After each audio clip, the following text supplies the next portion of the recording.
नमस्कार विद्यार्थी मित्रांनो, आदिवासी विभाग भरतीमध्ये जवळपास 17 वेगवेगळे संवर्ग होते आणि या 17 पैकी 3 संवर्गाच्या एक्झामची डेट आलेली. मग याबद्दल थोडक्यात माहिती या व्हिडिओच्या माध्यमातून समजून घेऊया की कोणत्या पदांसाठीची डेट आली आहे, म्हणजे अर्थात एक्झाम होणार आहे. एकाच दिवशी होणार का ही परीक्षा? जर एका दिवशी होणार असेल तर एखाद्या विद्यार्थ्यांनी एकापेक्षा जास्त पदांसाठी जर फॉर्म भरला असेल तर त्या विद्यार्थ्यांनी काय करायचं आणि इतर पदांसाठी कधी होणार परीक्षा, या 3 प्रश्नांचं उत्तर तुम्हाला या व्हिडिओच्या माध्यमातून देणार आहे. वन बाय वन आपण समजून घेऊया. बघा, आजच्या डेटला म्हणजे 2 जानेवारी 2025ला एक नोटिफिकेशन आलेलं आहे आणि यामध्ये सांगितलंय आदिवासी विभाग भरती 2024 जाहीर सूचना. यामध्ये सांगितलं आहे की 5/10/2024 रोजी ही जाहिरात आलेली होती. टोटल 17 वेगवेगळे संवर्ग होते आणि त्यामध्ये 611 पदांसाठी भरती प्रक्रिया राबवण्यात आली होती. मला माहिती असेल 4 वेगवेगळे विभाग होते: नाशिक, अमरावती, नागपूर आणि ठाणे असे 4 विभाग होते. आता या 4 विभागांनुसार ही जाहिरात होती. त्यामध्ये त्यांनी सांगितलंय की 3 पदांसाठी, कोणते 3 पदं? तर हे 3 पदं बघा: लघुलेखक, निम्न श्रेणी लघुलेखक आणि उच्च श्रेणी लघुलेखक, या 3 पदांसाठी एक्झाम 16 जानेवारीला म्हणजे गुरुवारी घेण्यात येणार आहे. 16 जानेवारीला ही एक्झाम कशी आहे? ऑनलाईन पद्धतीने घेण्यात येणार आहे. IBPS कडून ही एक्झाम घेण्यात येणार आहे. आता हे शेड्यूल जर तुम्ही बघितलं तर ह्या 3च पदांसाठी एक्झाम आहे. मग प्रश्न येतो की उरलेल्या पदांसाठीची एक्झाम कसं?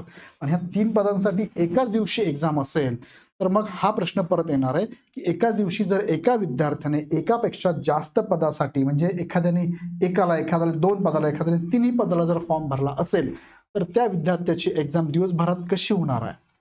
आता त्यांनी अजून एक्सप्लेन इथे काय केलं, यांच्या पदसंख्या: लघु टंकलेखकला 10 जागा आहे, निम्न श्रेणी लघुलेखकला 14 जागा आहे, उच्च श्रेणी लघुलेखकला 3 जागा आहे. आता या पदाबद्दल थोडक्यात माहिती मी तुम्हाला सांगतो की कोणत्या विभागाच्या अंतर्गत हे 3 पदं येतात. टोटल 27 पद आहे. मग 27 पदांसाठी जर विचार केला तर आलेले जे अर्ज असतील ते सुद्धा त्या तुलनेत असतील. आता TCS किंवा IBPS जेव्हा एका दिवशी एक्झाम घेते, साधारणतः एका दिवसामध्ये ऑल ओव्हर महाराष्ट्रामध्ये एखाद्या सेंटरचा विचार केला, जेवढे सेंटर, सगळ्या सेंटरचा विचार केला तर साधारणतः 15 हजारापर्यंत विद्यार्थ्यांची एक्झाम होऊन जाणार आहे. मग तेवढेच अर्ज येणार आहे, एका दिवसात सगळे होणार आहे. म्हणजेच ह्या पदांसाठी टोटल जागासाठी जे अर्ज आले असतील ते 12-15 हजाराच्या दरम्यान असू शकतात. सो एका दिवसात ही एक्झाम होऊन जाते. अजून महत्त्वाचं असं आहे की ही जे आहेत ना, हे एकाच विभागानुसार एकच पद आहे.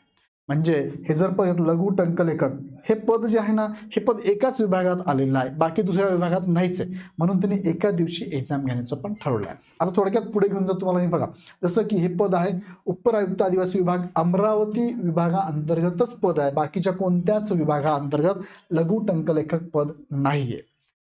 वेतन श्रेणी आहे आणि हे त्याचं वर्गीकरण आहे, समांतर आरक्षण 3 पदांचं वर्गीकरण आहे. आता हे डिटेल मी तुम्हाला सांगत नाही. दुसरं पद जे आहे ना, ते उच्च श्रेणी लघुलेखक नावाचं पद आहे.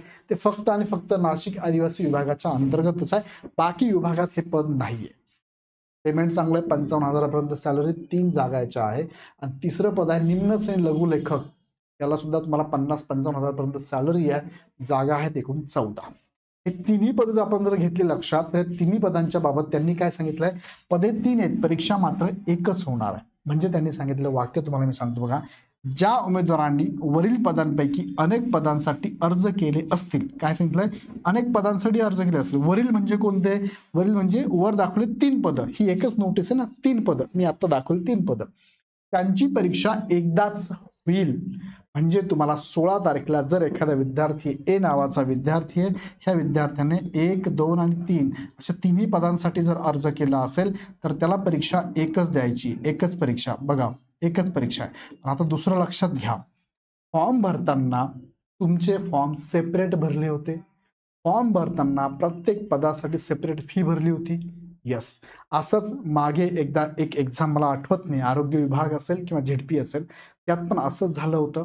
एका पदासाठी तुम्ही सेपरेट अर्ज केले, सेपरेट फी भरली, नंतर ती एक्झाम झाल्यानंतर त्या विभागाने तुमची उर्वरित बाकीच्या पदांसाठीची फी परत दिली होती, ची नोटीस पण आली होती. सो तसंच परत असं घडतंय, तुम्ही एक्झाम एकच घेणार आहेत आणि मग फी वेगवेगळी का घेतली? कारण फी कशासाठी घेतली याचा त्यांचा GR आहे. फी घेतली याच्यासाठी की तुम्हाला प्रत्येक वेळेस सेंटर अलोकेट करणं, इलेक्ट्रिसिटी असेल, तिथे एक्झामिनर असेल किंवा इथं जे डिव्हाइसेस लावावं लागतात, हे याला खर्च येतो. मग आता तुम्हाला एकाच वेळेस एक्झाम घ्यायची होती, तर मग फीस का रिपीट तुम्ही घेतली? हा एक प्रश्न याचा तुम्हाला काय वाटतं मला कमेंटमध्ये कळवा. पण आता नीट लक्षात घ्या, आता याच्यावर जास्त चर्चा न करता आता राहू द्यात, हे एक्झाम झालं बघू. पण हा प्रश्न फक्त मी उपस्थित करतो, बाकी याच्यावर जाऊ नका तुम्ही. आता एक्झाम आहे तुमची, जास्त याच्यावर बोलण्यापेक्षा अभ्यास तुमचा चांगला झालाय, रिव्हिजन द्या. ह्या तिघांची एक्झाम एकदाच होणार आहे आणि यांना अर्ज केलेल्या सर्व पदासाठी विचारात घेतलं जाईल.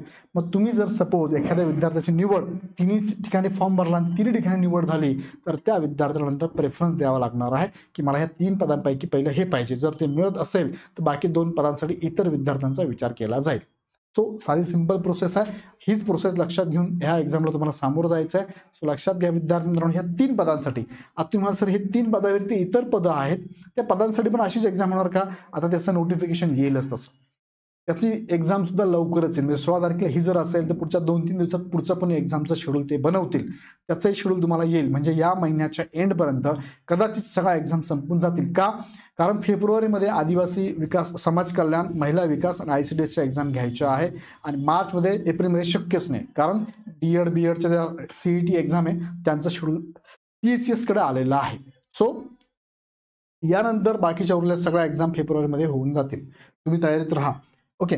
आता यामध्ये असा प्रश्न परत येईल की सर मग आमचं प्रवेशपत्र, परीक्षेचं ठिकाण आणि बाकीच्या सूचना कधी मिळतील? तर तुम्हाला नेहमीप्रमाणे एक्झामच्या 10 दिवस अगोदर हे मिळतं. म्हणजे पुढच्या 4 दिवसामध्ये तुम्हाला ह्या वेबसाईटला सगळं येऊन जाईल. कोणती वेबसाईट आहे? tribal.maharashtra.gov.in या लिंकवर सगळं येऊन जाणार आहे. सो काळजी करू नका. एक 4-5 दिवस लागेल. 10 दिवस अगोदर साधारणतः येतं. तुम्हाला परीक्षेचा दिनांक, ठिकाण आणि वेळ पण कळणार आहे. ओके. सो याबद्दल अजून मला वाटतं तुम्हाला एक्झामचं स्ट्रक्चर पण माहिती आहे. मराठी, इंग्लिश, सामान्य ज्ञान, बौद्धिक चाचणी असे प्रश्न तुम्हाला या एक्झामसाठी लघु टंकलेखक, उच्च श्रेणी आणि निम्न श्रेणी बघा असे प्रश्न आहे. 25 प्रश्न आहे तुम्हाला, बरोबर. म्हणजे टोटल जर बघितलं हे गुण आहेत, म्हणजे 100 गुणांसाठी ही परीक्षा आहे. 60 मिनिटात तुम्हाला हे प्रश्न सोडवायचे आहे. ओके. आता इतर पदांसाठी कधी होणार परीक्षा? तर याचं पण शेड्यूल कदाचित एवढ्या 2-4 दिवसात ते पण येणं अपेक्षित आहे. कारण यानंतर ती पण एक्झाम लगेच असणार इतर पदांसाठी, जे 17 वेगवेगळे संवर्गित बघा, सगळे जर काउंट केले तर तुम्ही. सो ती पण एक्झाम तुमची होणार, काळजी करू नका. तुम्ही बाकीच्या मुलांनी तयारीत राहा. सो अजून काही प्रश्न असेल तर कमेंटमध्ये नक्की कळवा मला. काही शंका असेल तर 88-25 ह्या नंबरला कॉल करा किंवा इग्नाइट अकॅडमीच्या प्लॅटफॉर्मवरती आज शेवटचा दिवस आहे. कोणती बॅच तुम्ही जर घेतली तर तुम्हाला 25% मध्ये ऑफ आहे. आजच जाऊन तुम्ही बॅच परचेस करू शकता. तुर्तास थांबतो. पुन्हा भेटूया नेक्स्ट व्हिडिओमध्ये. धन्यवाद.